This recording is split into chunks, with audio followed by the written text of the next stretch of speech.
In a game the Atlanta Braves absolutely had to have, it was a rookie who once again steps up against the biggest competition. Spencer Schwellenbach with an amazing outing. Micahel Harris continues to stay red hot at the plate, and the Atlanta Braves take game one against the Mets 5-1 on Tuesday night. We'll recap everything happening that happened in that game. We'll also set you up for the postseason picture and what's going to happen the rest of this week. Will they get these next two games in? Hope so, because the Braves actually have some momentum on their side right now. We'll talk about all that on today's episode of Locked On Braves. So let's get into it.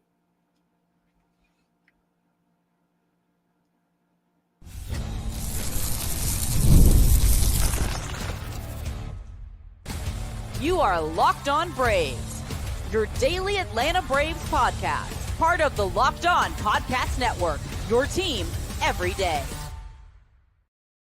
Hey, and welcome back to Locked On Braves, part of Locked On Sports Atlanta, where we cover your favorite Atlanta sports teams each and every day. I'm your host, Jake Mastriani. You can follow me on social media at Shortstop Ball. Check out the podcast there at LockedOn_Braves. Subscribe to us on YouTube if you're new, and please hit that thumbs up button if you haven't already so others can find us here. So hopefully we got an exciting couple weeks, maybe more, coming up for the Atlanta Braves. Thank you so much for all your support here at Locked On Braves. If you're listening on the audio version, you can leave me a 5-star review on Apple, Spotify, or wherever you get your podcast. On today's episode, we are going to go into great detail on Tuesday's 5-1 win over the Mets. We have not had a lot of excitement this year with this Braves team. Even in games we win, it feels like we're talking about an injury, and it looks like we maybe avoided one here with Ozzie. That was scary for just a moment.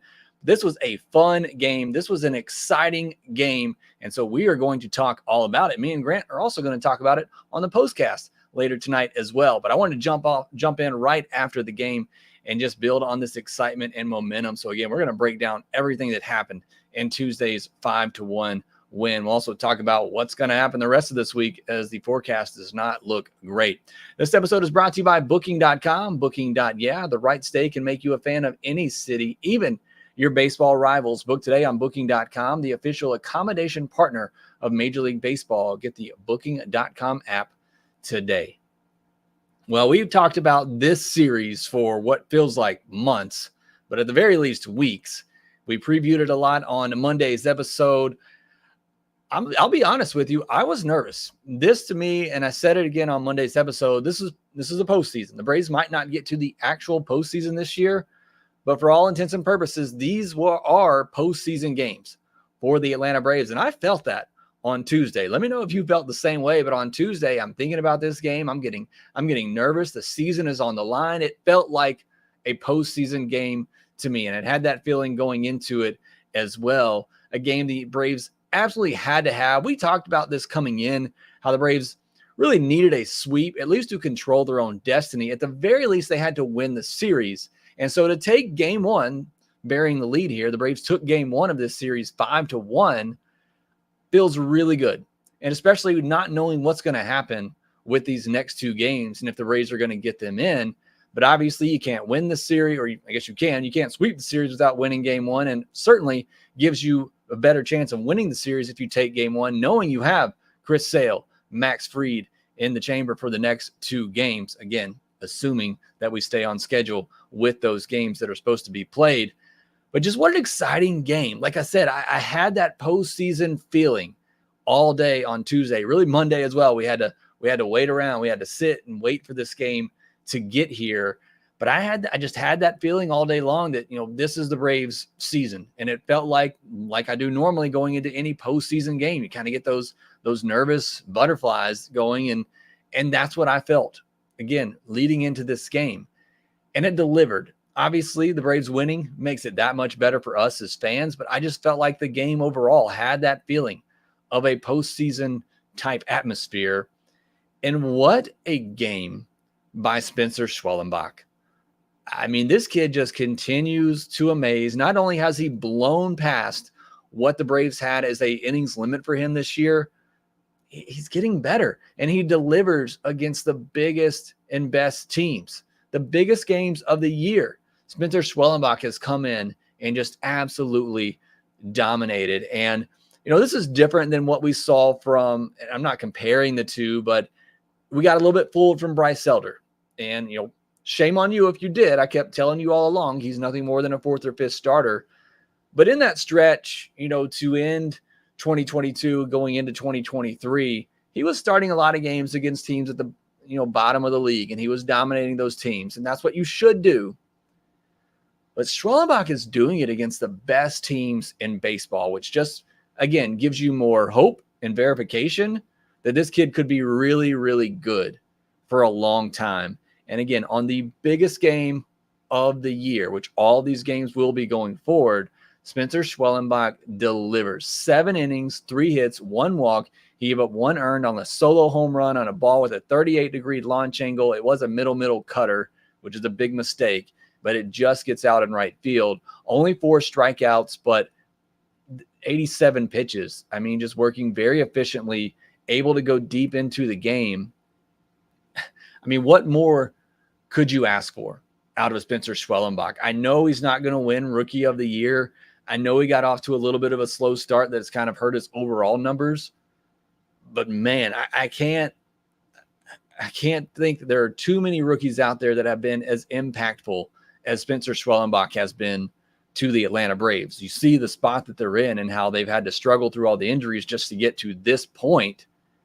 And Schwellenbach has stepped up, stabilized this rotation, and delivered each and every time the Braves have needed him to. And they may need him to deliver one more time this year if the Braves are going to get into the postseason.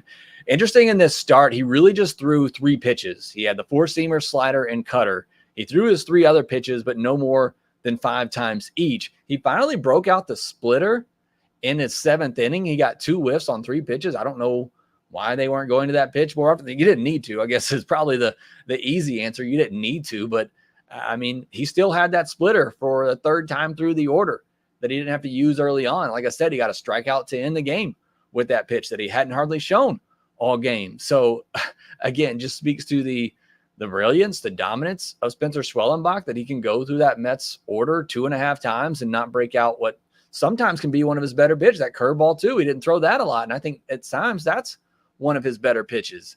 So again, I couldn't be more impressed with Spencer Schwellenbach, what he has done this year. It's also very interesting. You look at him, 84.3 mile per hour average exit velocity against. I talk about it all the time with him. He is in max free territory where he gives up a ton of weak contact, or rather he induces a ton of weak contact. But what's interesting about this is he allowed 10 hard hit balls with that low average exit velocity against. However, 5 of those are ground balls. So, hard contact straight into the ground isn't going to mean much. 3 fly balls. One of those was the home run that left the yard, even though it had an expected batting average of just 240. And the other 2, one went for a single and one was a line out. So even though he did give up 10 hard hit balls in this game, none of them were necessarily squared up in a good launch angle. But again, just cannot be more impressed with what Spencer Schwellenbach has done. I'm so excited about him and his future. But again, this season's not over, and the Braves are likely going to need him to deliver at least 1 more time in the regular season, hopefully more than that come postseason time. And the guy just steps up every single time. The bullpen, you got Joe Jimenez. He came in, looked like Joe Jimenez, 5 whiffs on 10 pitches, including 4 of 8 on that 4-seamer, which is impressive. Usually it's the slider that's getting all the swings and misses, but maybe the Mets were looking for that, and that he blew it by him with 4-seamers that were 95, 96, nothing too crazy. And interesting to mention for Joe Jimenez, we talk about Schwellenbach blowing past what was likely going to be his innings limit this year. Joe Jimenez has already thrown a career number of innings this year. He's pitched 3 times in the last 5 days. So again, he looked great. No concerns, no worries there for Jimenez, but certainly something to be weary of with him going forward. But it's go time. I mean, you need your guys every single day now. And then Iglesias comes in and has an efficient 9th inning as well, gets 2 pitches on 2 outs. He gets it's not a save situation, but he saves the game, closes the game, whatever you want to call it, on 5 pitches. So he should be rested and available for tomorrow if needed. Again, it's go time. All these guys are available, but the pitching was just outstanding. And that's been the case all year. But in this game, and what we've been looking for all year, you got enough out of the offense to back up that great pitching, led by Micahel Harris, who is just on fire at the moment, both at the plate and in the field. We'll talk about the offense and Micahel Harris' performance here next. Passion, drive, and patience. What brings home the winning trophy is also what keeps your ride or die alive. eBay Motors has everything you need to maintain your vehicle and level it up to peak performance, from superchargers, roof racks, exhaust kits, LED headlights, and more. Whether you're into speed, power, or style, eBay Motors has got you covered. With over 122 million parts for your number one ride or die, you'll always find exactly what you're looking for. And with eBay Guaranteed Fit, your part is guaranteed to fit your ride every time or your money back. Because with eBay Motors, you're burning rubber, not cash. With all the parts you need at the prices you want, it's easy to turn your car into the MVP and bring home that win like the Braves did on Tuesday night. Keep your ride or die alive at ebaymotors.com. Eligible items only. Exclusions apply. eBay Guaranteed Fit only available to U.S. customers. Thank you for making Locked On Braves your first listen of the day. Go check out Locked On MLB with Sully, who's catching you up on everything happening around Major League Baseball. You can check that out on YouTube as well, or wherever you get your podcasts. Part of the Locked On Podcast Network. It is your team every day.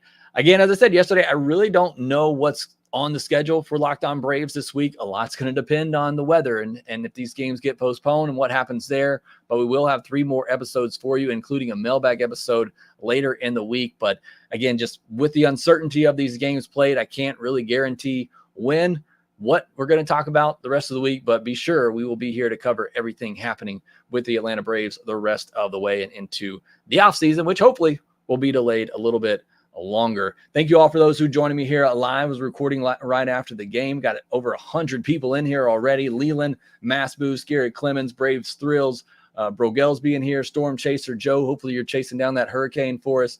Thank you all for joining. Joe Me in here and Everydayer, Patrick Carr, David Ignatia. Thank you all for joining me here live on today's episode. Let's get back into the game though. Offensively, some key moments in this one, but I do want to highlight Micahel Harris off the top here because he has just been on another level over the past week and a half now.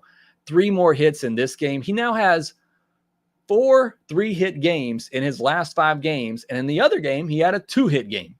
I mean, this is just, it's unreal. He has brought his average. It's gone from 247 to 266. I know he's missed a good chunk of time this year, but to raise your average 20 points and a 5-game stretch at this point in the season is pretty wild. But that just tells you how good Micahel Harris has been. And most impressive thing for me in this game, other than the diving catch, which I'll talk about in a second, is the opposite field home run. You got Severino, who's throwing 96, 97 mile per hour sinkers at the bottom of the zone. Micahel Harris, you could see it earlier in that bat too, that he was trying to drive that ball the other way. You saw Matt Olson, a lefty, doing that as well and almost got one out. But Micahel Harris trying to drive that pitch to left center, and he got a hold of one, hit it 111.5 miles per hour, and it travels 422 feet the opposite way. That is somebody who was locked in, and that was just an incredibly impressive swing. As again, he remains hot in this game, in this week for the Braves when they absolutely needed it. I also want to point out they didn't rack up a ton of hits in this game, but Gio Urshela and Ramon Laureano just continued to make really good contact and have really good at bats. There were there was one ball hit by Urshela that he just drove it out to right field. Starling Marte made a good running catch on it. So those two guys just continue to have good at bats and put good swings on the baseball at the bottom of the order. They've been really big for the Atlanta Braves, obviously coming over. But outside of Micahel Harris, Ozzie had a hit, Ozuna had the home run, Olsen with a hit, Soler had a hit, but a couple of strikeouts. He's kind of cooled off a good bit since going from the 2-hole down to the 5 spot. I don't know if that has anything to do with it or not, but he has not quite been as locked in as he was before Ozzie came back to the lineup. But he at least does collect a hit in this one. But he's come up at some big spots here lately, which, credit to Snit. As much as I've complained about swapping those two in the lineup, Soler's come up in some big spots, and as hot as he was, that's probably a guy you want up there, but he just has not come through as much over the last handful of games. Laureano with a hit. Darno's the only one that didn't have a hit, 0-for-4 with 2 strikeouts. I've mentioned both catchers have been awful at the plate over the last month and a half, but they keep calling good games behind the plate and the pitching staff is throwing well, then you can certainly live with that. And Gio and Orlando Arcia hits as well. But let's focus in on the key moments of this game. This is where I really want to break things down and get into it. The first inning, Micahel Harris leads off the game with a single. And we've talked about it a lot, Micahel Harris, and how hot he's been getting on base, leading off games, leading off innings. I know he has not been great at stealing bases this year. In fact, he's been quite awful at doing it. But you are facing a catcher who is known for being one of the worst in baseball at throwing runners out.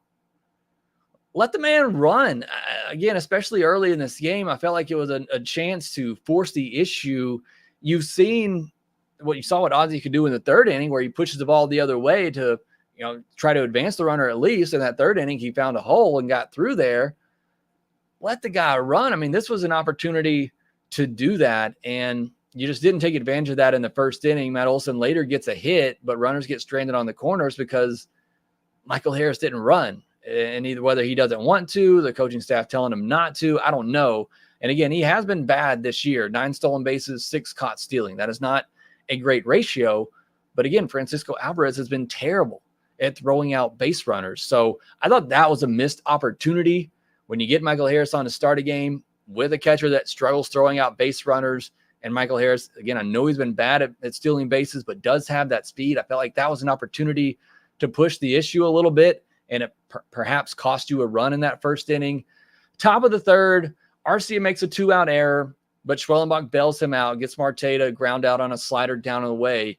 So the error that's made there doesn't cost the Braves. You go to the bottom of the third, and like we all expected, Arcia gets the rally started on a swinging bunt and an error by Severino as Alvarez runs into him, and the ball goes into or down the right field line. Arcia advanced to second. So that was a huge break for the Braves, and they are able to take advantage.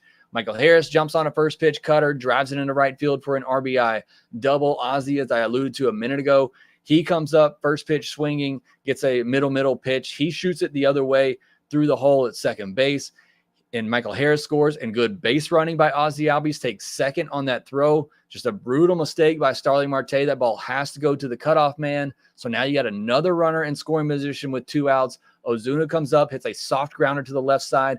Good base running again by Ozzie Albies. I love pointing out these little things, and that's back-to-back plays where really good base running by Ozzie Albies presses the issue. If he doesn't do that, maybe that's a double play. Again, assuming all things work out the same, that might be a double play that Ozuna hits into. So those are 2 big, again, just key little things right there that Ozzie does that leads to, what ends up being a big inning. So you got Ozzie at third with 1 out.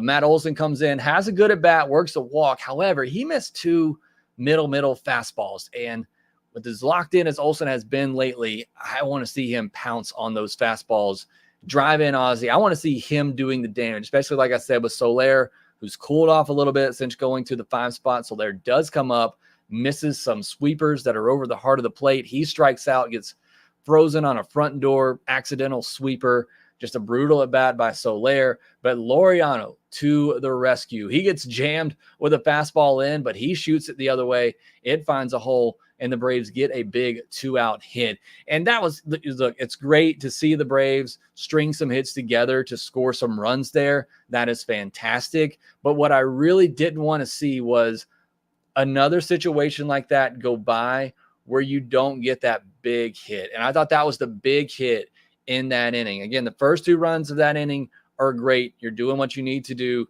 getting those hits, moving those runners over, getting them in. But then to not get in that third run, if the Mets would have escaped that, it feels like a little bit of momentum goes back to them because you had a runner at third with 1 out and you couldn't get him in. But Laureano coming up with that big hit. Now all of a sudden it feels like a huge inning. You push up that pitch count for Severino. So I thought that was a big moment in that game and a big hit by Ramon Laureano. And honestly, that was the game. The only other key moment I had is the top of the fourth. After that long bottom of the third, Schwellenbach sitting there waiting around for that inning. The last thing you want is him to come back out, have trouble with command, be a little cold after sitting down for so long. He does fall behind Pete Alonso 2-0, but comes back to strike him out, ends up having a shutdown inning, does give up a 2-out hit, but nothing else after that. And that was game. I mean, at that point, the Braves added a couple of solo shots to make it a 5-run game. But that bottom of the third, being able to have that big inning, push that extra run across, and then Schwellenbach coming out, having a shutdown inning, that was the ball game. I mean, it was over from that point out. And like I said, the Braves adding on from there is certainly great. You don't want to just sit on a 3-run lead. The Mets did get one later, as we talked about on the Vientos home run. But it was great to see the Braves add on to that with a couple of solo shots to pad the lead. But that, to me, that top of the third, bottom of the third, top of the fourth kind of swing where Mets can't take advantage of an error. The Braves do take advantage of an error, turn it into a big inning, and then Schwellenbach shuts it down. Some good base running from Ozzie in that bottom of the third. Those were some of the keys in this game that I was looking at that I thought were some key moments. Now, before we turn it over to look at the postseason pitcher and what might happen in the rest of this series, I did want to talk about defense. You know, I'm a defensive guy. And look, Orlando Arcia is out there to make really good plays. You know, the bat is not there right now. He has been awful. He has been dreadful. He's out there to make plays. Gets an error on a hard hit ball, but it's right at him. It's a play that he has to make. Again, that's why he's out there. He makes up for it, obviously gets that rally started, and then later in the game, he makes an incredible barehanded play on a deflection by Spencer Schwellenbach. That play is just incredible to be able to do that. But then he has another play in the 8th inning on a ball by Luis Angel Acuna, which is a fast runner, and that's a tough play. But again, he's out there to make those plays. And if you're not going to hit, you've got to make those plays. And I felt like a couple of plays in this game that he needs to make. Again, to justify him being out there and playing shortstop and batting in this lineup, he has to make those plays. And there's a couple he didn't come up with. Micahel Harris, an amazing diving catch. Coming in was the one criticism I had about him when he first came up that I thought would hold him back from being that just perennial Gold Glove winner, which I think he can potentially be, although there's a lot of really good defensive center fielders in the game right now. But in this game, in that play, a low sinking line drive, he comes in on that ball, makes a great diving catch. That tells me that is something he has definitely worked on and improved on. I don't think he makes that catch in his rookie season. Again, going back on the baseball, he's as good as anyone.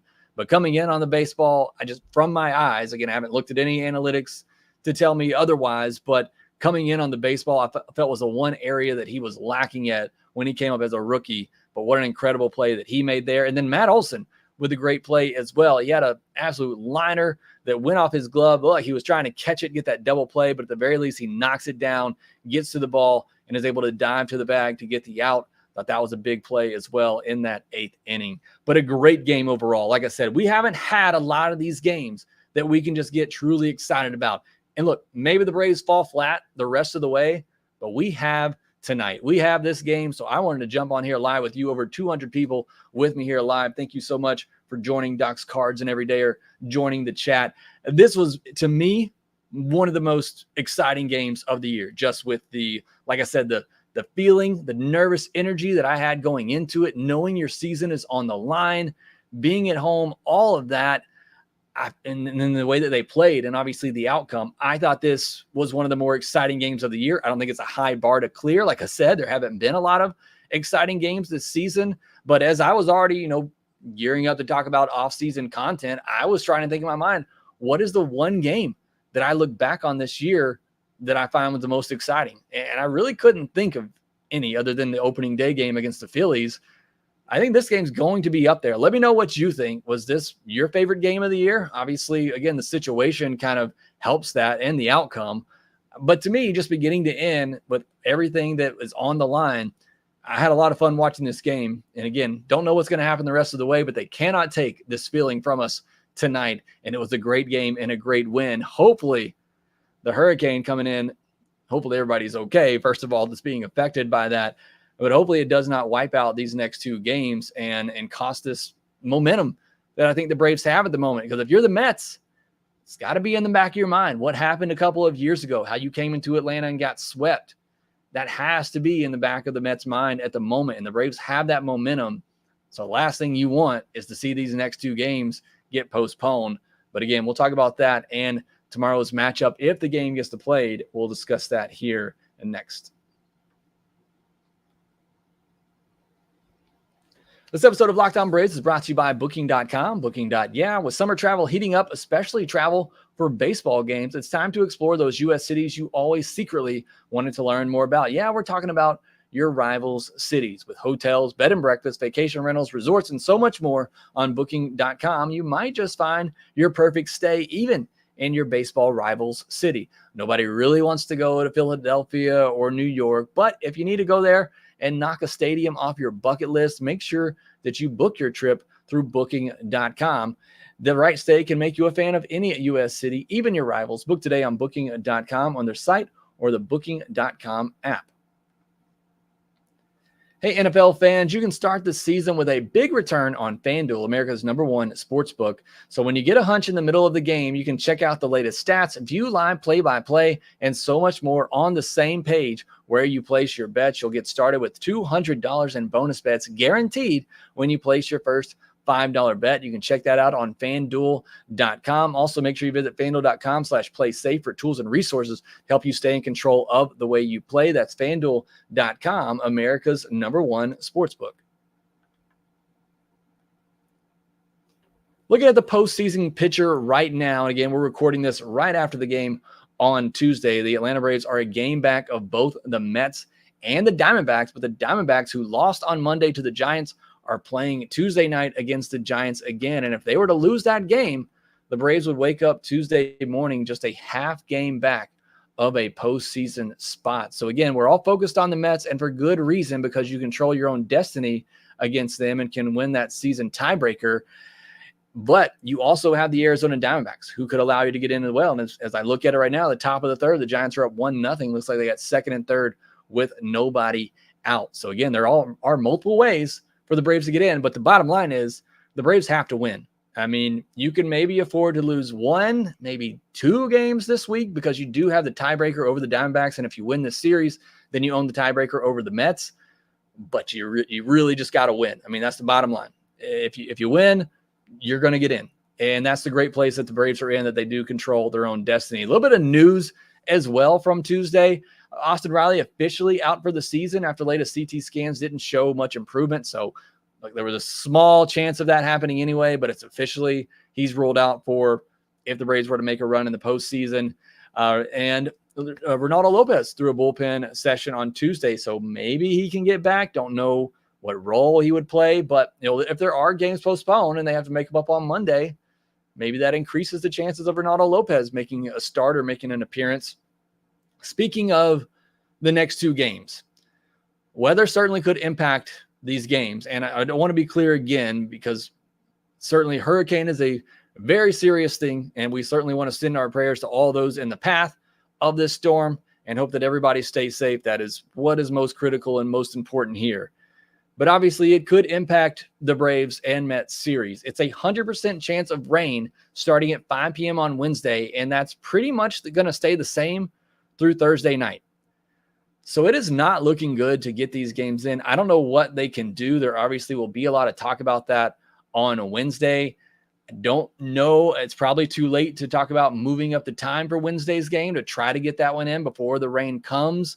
I really doubt they want to move location. I think at the very least, you have to find a way to get one of these games in, and the best chance of doing that would have been to move up the game on Wednesday. But again, the fact that hasn't happened yet, I don't think they're all of a sudden going to say Wednesday morning that we're going to play the game that afternoon. That's just not something that they're going to do. And the Braves honestly don't want to do that. The Braves want these games at home. They want that crowd, that night atmosphere. So I don't know how they're going to get these 2 games in.